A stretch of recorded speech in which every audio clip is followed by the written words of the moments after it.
Back to behavioral finance. The one that makes me most shocked as I get older and older and older of all the biases is still confirmation bias. Because even those of us who understand it completely can't stop doing it. I'm as bad on the confirmation bias front as all the people around me who don't even understand the concept. It's so strong. How do you think it impacts people's finances? Where should they be watching out for it?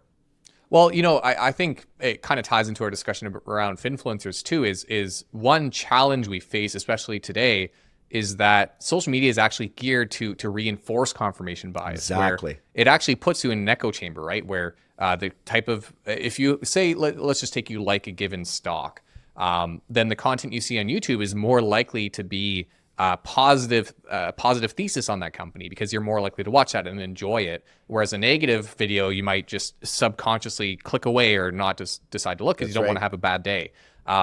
So, on the one hand, you face that challenge there. But yeah, to your point, even knowing about biases doesn't inherently make you immune to them. And I think that's a tricky thing with these biases.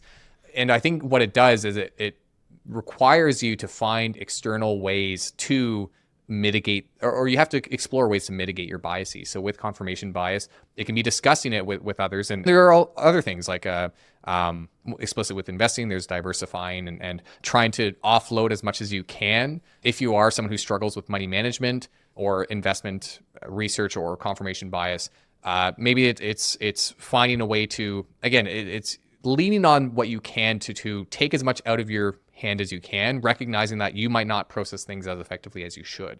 And that's kind of the tricky thing with these biases is I think recognizing it is great. It's kind of the first step to recovery, I guess. But it's not always enough to just know that thing exists. That honestly, that was a great answer.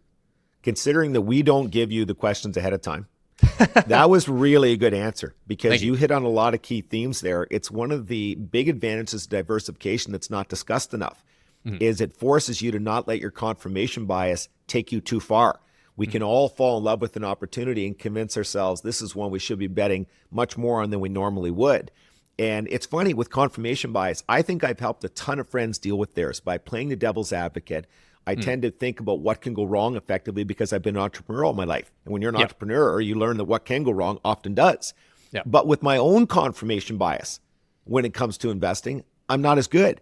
And so your advice to seek counsel, make sure you talk it through. Frankly, even if they're not giving you great advice, just talking it makes you think differently about it. Voicing all of those types of things. That's great. The diversification. Honestly, that was a great response. That will be one of the video clips. I can assure you. I'm honored. Well, thank you. Video clips.